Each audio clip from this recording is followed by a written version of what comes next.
বন্ধুরা, তোমরা সবাই কেমন আছো? আশা করি সবাই ভালোই আছো।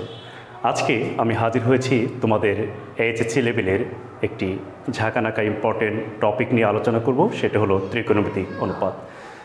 যারা এইচএসসি 2022-এর পরীক্ষার্থী এবং এইচএসসি 2023-এর পরীক্ষার্থী, তাদের জন্য শর্ট সিলেবাসের আলোকে আজকে আমি আলোচনা করব সংযুক্ত কোণের ত্রিকোণমিতিক অনুপাত অধ্যায় 7।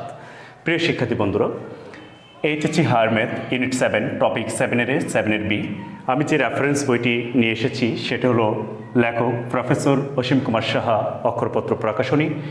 আর আমাদের ভিডিওর লিঙ্ক হলো মিস্টার অঙ্ক ফেসবুক গ্রুপে। তোমরা এই ভিডিওর লিঙ্কগুলো পেয়ে যাবে এবং কি বিগত যে ক্লাসগুলো নিয়েছি সেই ক্লাসগুলোও এই মিস্টার অঙ্কে আপলোড দেওয়া আছে। তোমরা বিগত ক্লাসগুলোও সেখান থেকে দেখতে পাবে। প্রিয় শিক্ষার্থী বন্ধুরা, আজকে আমরা যে টপিক নিয়ে আলোচনা করছি সেটা হলো সংযুক্ত কোণের ত্রিকোণমিতিক অনুপাত। সংযুক্ত কোণের ত্রিকোণমিতিক অনুপাতের ক্ষেত্রে যে বিষয়টা তোমাদের মাথায় থাকতে হবে সেটা হলো একটা কাস্ট ফিগার। দেখো, আমি একটা কাস্ট ফিগার নিয়ে আলোচনা করছি। দেখো, কস, অল, সাইন, ট্যান। আমরা জানি এটা হলো কত? অ্যান্টি ক্লকওয়াইজ, ঘড়ির কাঁটার বিপরীত দিকে 1, 2, 3, 4। First quadrant, second quadrant, third quadrant এবং ফোর্থ কোয়াড্রেন্ট। জানো তোমরা ত্রিকোণমিতিক অনুপাত হলো 6টি। তার মধ্যে কি সাইন, কসেক, ট্যান কট এবং সেক কস। তাহলে দেখো, সাইনের বিপরীত কি? কসেক। ট্যানের বিপরীত কট, কসের বিপরীত সেক। তাহলে দেখো, 1 নম্বর চতুর্ভাগে সমস্ত অনুপাতগুলাই কি? পজিটিভ। 2 নম্বর চতুর্ভাগে সাইন এবং কসেক পজিটিভ। 3 নম্বর চতুর্ভাগে ট্যান এবং কট পজিটিভ। 4 নম্বর চতুর্ভাগে কস এবং সেক পজিটিভ। প্রিয় শিক্ষার্থী বন্ধুরা, 1 নম্বর চতুর্ভাগ। 1 নম্বর চতুর্ভাগের রেঞ্জ কত? কোনটা? অ্যাঙ্গেল হলো 0 থেকে কত ডিগ্রি? 90 ডিগ্রি। 90 থেকে 180 ডিগ্রি। 180 থেকে 270 ডিগ্রি। 270 থেকে 360 ডিগ্রি। প্রিয় শিক্ষার্থী বন্ধুরা, এটা যদি আমরা রেডিয়ানে কনভার্ট করে নিই তাহলে এখানে কত? π/2। π/2 থেকে পাই, পাই থেকে 3π/2, 3π/2 থেকে 2π এর মধ্যে, আর 0 থেকে শুরু হলো। প্রিয় শিক্ষার্থী বন্ধুরা, তোমাদের একটু বিষয় খেয়াল রাখতে হবে। সেটা হলো, নোটবুক হলো সবসময় মনে রাখবা যে কস মাইনাস থিটা সমান হলো cos theta, sec minus theta সমান হলো সেক থিটা। অর্থাৎ মনে রাখার জন্য আমরা বলে থাকি যে কস এবং সেক মাইনাস খেয়ে ফেলে। কি বলেছি? মনে রাখার সাথে কস এবং সেক মাইনাস খেয়ে ফেলে। তাহলে দেখো, কস মাইনাস থিটা সমান cos theta, sec minus theta সমান সেক থিটা। তাহলে দেখি, সাইন মাইনাস থিটা সমান কি হবে? Minus sine theta. Tan minus theta সমান কি হবে? Minus tan theta. কট মাইনাস থিটা সমান কি হবে? মাইনাস কট থিটা। প্রিয় শিক্ষার্থী বন্ধুরা, ঠিক একইভাবে কসেক মাইনাস থিটা সমান হবে কি? Minus cosec theta. প্রিয় শিক্ষার্থী বন্ধুরা, তাহলে কোনটা পজিটিভ হচ্ছে? শুধুমাত্র কস এবং সেক। মাইনাস থিটা হলে কি হচ্ছে? প্লাস কস থিটা এবং সেক থিটা হচ্ছে। তাহলে মনে রাখার কৌশলটা কি? মনে রাখার কৌশলটি হলো কস এবং সেক মাইনাস খেয়ে ফেলে। প্রিয় শিক্ষার্থী বন্ধুরা, তাহলে আমরা আর কথা না বাড়িয়ে এখন চলে আসি কাস্ট ফিগারে। 1 নম্বর চতুর্ভাগ অল পজিটিভ, 2 নম্বর চতুর্ভাগ সাইন এবং কসেক পজিটিভ, বাকি যা আসবে সবগুলা কি? নেগেটিভ। 3 নম্বর চতুর্ভাগ ট্যান এবং কট পজিটিভ, বাকিগুলো নেগেটিভ। 4 নম্বর চতুর্ভাগ কস এবং সেক পজিটিভ, বাকিগুলা নেগেটিভ। প্রিয় শিক্ষার্থী বন্ধুরা, আমরা এখন যে বিষয় নিয়ে আলোচনা করছি সে বিষয়টি হচ্ছে যে অঙ্কর নাম্বার 3-1। দেখি নেই 3-1টা কি বলেছে।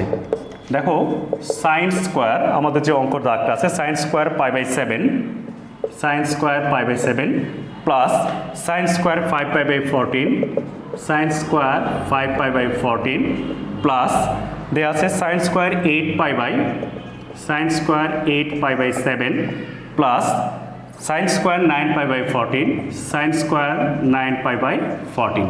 এই দাগটি দেওয়া আছে। আমাকে বলা হয়েছে এই অঙ্কের ক্ষেত্রে এটার মান বের করো বা মান নির্ণয় করো। প্রিয় শিক্ষার্থী বন্ধুরা, এই অঙ্ক করার ক্ষেত্রে তোমাকে যে বিষয়টা একটু ক্লিয়ার কনসেপ্ট রাখতে হবে সেটা হলো n গুণন π/2 প্লাস মাইনাস থিটা। অর্থাৎ এনটা হলো কি সংখ্যা? এনটা হলো যে কোনো স্বাভাবিক সংখ্যা, 1 2 3 4 5 6 7 যে কোনো হতে পারে। এটা কি প্রকাশ করবে? এটার চতুর্ভাগ সংখ্যা প্রকাশ করবে। তারপর পাই বাই টু জানো পায়ের মানে 180 ডিগ্রি, টু দ্বারা ভাগ করলে 90 ডিগ্রি, তার মানে কি সমকোণ আকারে পাই বাই টু নিয়ে আসতে হবে। প্লাস মাইনাস থিটা, থিটাটা হতে হবে সূক্ষ্মকোণ। কি কোণ? সূক্ষ্মকোণ। তাহলে প্লাস থিটাও হতে পারে, মাইনাস থিটাও হতে পারে। প্রিয় শিক্ষার্থী বন্ধুরা দেখো, তাহলে সাইন স্কোয়ার পাই বাই 7, তার মানে পাই 180 ডিগ্রি 7, তার মানে এটা আলটিমেটলি সূক্ষ্মকোণ হয়ে আছে, এটা নিয়ে আমরা কোনো কাজ করব না। তাহলে সাইন স্কোয়ার পাই বাই 7 চলে আসলো। দেখো সাইন স্কোয়ার সাইন থাকলো, এখন আমাকে পাই বাই 2 আকারে লিখতে হবে, তার মানে পাই বাই 2 আমি লিখলাম। নিচে কত আছে? 14, তার মানে লসাগু তোমাকে 14 বানাতে হবে। তাহলে 14 বানাতে হলে কি করতে পারি? এখানে 14 বানাতে গেলে এখানে 14 লিখতে পারি, অথবা কি লিখতে পারি? 7 লিখতে পারি। তাহলে দেখো আমরা 7 লিখলাম, একটু বোঝার চেষ্টা করো। পাই বাই 2 পাই বাই 7, দেখো 2 আর 7 এর লসাগু কত? 14। তাহলে 2 14 মতো কয়বার যা? 7 বার, 7 পাই, মাইনাস 7 14 মতো কয়বার যা? 2 বার, 2 পাই। 7 পাই থেকে 2 পাই বাদ দিলে কত পাচ্ছ? 5 পাই বাই 14। তাহলে দেখো তো আলটিমেটলি এটা যে কথা, এটা কি একই কথা? তাহলে আমরা একই কথা লিখলাম। তারপর এর উপরে কি আছে? স্কোয়ার। তাহলে কি লিখবো? এখানে সেকেন্ড ব্র্যাকেট, এখানে আমরা স্কোয়ার দিয়ে দেবো। তুমি যদি মনে করো এখানে স্কোয়ার দিবে, কোনো অসুবিধা নেই। তার মানে এখানে হোল স্কোয়ার দিলাম, কারণ মনে রাখতে হবে কোণের উপরে কখনোই কি হয় না? স্কোয়ার হয় না। যেমন আলটিমেটলি যদি বলো সাইন স্কোয়ার থিটা লেখা যে কথা, সাইন থিটা হোল স্কোয়ার লেখা একই কথা। ঠিক আছে, কেন? কারণটা হলো সাইন স্কোয়ার, ধরো থিটার মান আছে 30 ডিগ্রি, তাহলে 30 ডিগ্রির মান কত? 30 ডিগ্রির মান হাফ, তার মানে কি লিখতেছো? Half whole square. তার মানে এই বিষয়টা হলো এরকম, তুমি ইচ্ছা করলে সাইনের উপরে স্কোয়ার দিতে পারো, অথবা কি হোল স্কোয়ারও দিতে পারো। তাহলে আশা করি এই বিষয়টা তোমরা বুঝতে পেরেছো। এই বিষয়টা বোঝার জন্য যে বিষয়টা লাগছে কি বলেছি? n গুণন pi by 2 plus minus theta. তার মানে পাই বাই 2 তোমাকে লিখতে হবে, পাই বাই 2 লিখলো। তাহলে এখানে লসাগু কত আছে? 14, তার মানে হর আছে 14, 14 বানাতে হবে। 14 বানাতে গিয়ে এখানে কত দিলাম আমরা? 7। অনেকেই বলতে পারো 14 তো দিতে পারতাম, 14 দিলে এই বিষয়টা আমাকে যোগ বিয়োগ করতে অন্য ধাপ আগাতে হতো, তাই আর কি। তারপর দেখো প্লাস, এইখানে দেখো সাইন, তারপরে কি আছে? 8 পাই বাই 7, তাহলে আমরা কি লিখতে পারি? পাই প্লাস পাই বাই 7 লিখতে পারি। দেখো তো 7 পাই আর পাই যোগ করলে কত? 8 পাই। কিন্তু আমি বলছিলাম কি 2 লাগবে, তাহলে এখানে 2 দিয়ে দিলাম। 2 কি বেশি লেখছো? কি আকারে? ভাগ দিয়েছো, তাহলে 2 এখানে কি দিবা? গুণ আকারে দিবা। তারপরে a স্কোয়ার কি হবে? হোল স্কোয়ার হয়ে যাবে। তারপর প্লাস সাইন স্কোয়ার, দেখো এখানে 9 পাই, এখানে আসলে 7 পাই 2 পাই, যদি যোগ করে দেই তাহলে আমি কত পাবো? এখানে 9 পাই পাবো। তার মানে আলটিমেটলি এখানে আমরা লিখতে পারি কত? Pi by 2 plus pi by 7 whole square. তাহলে আমরা এই বিষয়টা লিখতে পারি, কারণ a স্কোয়ার এখানে হোল স্কোয়ার হয়ে গেল। প্রিয় শিক্ষার্থী বন্ধুরা, আশা করি এই লসাগু বিষয়টা তোমরা বুঝতে পেরেছো। সবসময় খেয়াল রাখবে n গুণন পাই বাই 2 প্লাস মাইনাস কি? থিটা। এখন দেখে নিই sine square pi by 7 plus, এখানে দেখো তো এখানে 1, 1টা কি? n এর মান, n এর মান 1 কি? বেজোড়।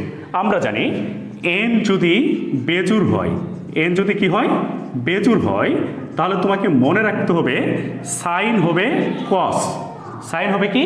কস, ট্যান হবে কি? কট। এটা আমরা মোটামুটি জানি। দেখো n যদি বেজোড় হয় সাইন হবে কি? কস, তোমরা মোটামুটি সবাই জানো। ট্যান হবে কি? কট। তাহলে এখানে 1 জোড় না বেজোড়? নিঃসন্দেহে বেজোড়। তাহলে সাইন কি হয়ে যাবে? কস। কোনটাকে ধরবে? তার পরের অনুপাতকে ধরবে। তাহলে পরের কোনটাকে ধরলো? a স্কোয়ার থেকে গেল। তারপর দেখো প্লাস, এইখানে দেখো সাইন 2 পাই বাই 2, তার মানে আমরা সূত্রে কি দেখেছিলাম? n গুণন pi by 2 plus minus theta. nটা দেখো, n এর মান কত? 2, 2টা কি? জোড় না বেজোড়? নিঃসন্দেহে জোড়। তাহলে সাইন কি থাকবে? সাইনই থাকবে। মনে রাখবা n যদি বেজোড় হয় সাইন হয় কস, ট্যান হয় কট। আর n যদি জোড় হয়, n যদি কি হয়? জোড় হয়, তাহলে সাইন হবে সাইন, ট্যান হবে ট্যানই। তাহলে যেহেতু এখানে nটা কি? 2 একটি কি সংখ্যা? জোড় সংখ্যা, অতএব সাইন কি হবে? সাইনই হবে। পরের কোণকে কান ধরবে, a স্কোয়ার থেকে যাবে। তারপর দেখো শিক্ষার্থী বন্ধুরা, এইখানে সাইনের ক্ষেত্রে এখানে মনে মনে কত আছে? 1 আছে। তাহলে 1টা কি? 1টা হলো বেজোড়। বেজোড় হলে কি হয়? সাইন হয় কস। তাহলে সাইন হলো কস, তার পরের অনুপাতকে ধরবে পাই বাই 7, a স্কোয়ার হয়ে গেল। প্রিয় শিক্ষার্থী বন্ধুরা, আশা করি এই লাইনটা মনে রাখবে। n যদি জোড় হয় সাইন সাইনই থাকবে, ট্যান ট্যানই থাকবে। আর nটা যদি বেজোড় হয় সাইন হবে কস, ট্যান হবে কি? কট। প্রিয় শিক্ষার্থী বন্ধুরা, এখন বিষয়টা খেয়াল রাখো। Sine square pi by 7, sine square pi by 7 same, তাহলে কি 2 sine square pi by 7, 2 sine square pi by 7। এখানে কস স্কোয়ার পাই বাই 7, এখানেও কস স্কোয়ার পাই বাই 7, তাহলে কি লিখতে পারি 2 কস স্কোয়ার পাই বাই 7। এখানে কি কমন যায়, 2 কমন যায়, তাহলে 2 কমন নিলে কি লিখতে পারি sine square pi by 7 plus cos square pi by 7। এখানে পাই বাই 7 থাকলো না পাই বাই 8 থাকলো, এখানে কি থাকলো সেটা দেখার বিষয় না। যদি এটা মনে রাখবে এটা একটা কোণ, এই কোণ আর এই কোণ যদি সেম থাকে তাহলে আমরা কি বলতে পারি, দেখো তো আমরা কি জানি, ছোট ক্লাসে পড়েছি sine square theta plus cos square theta সমান কত 1।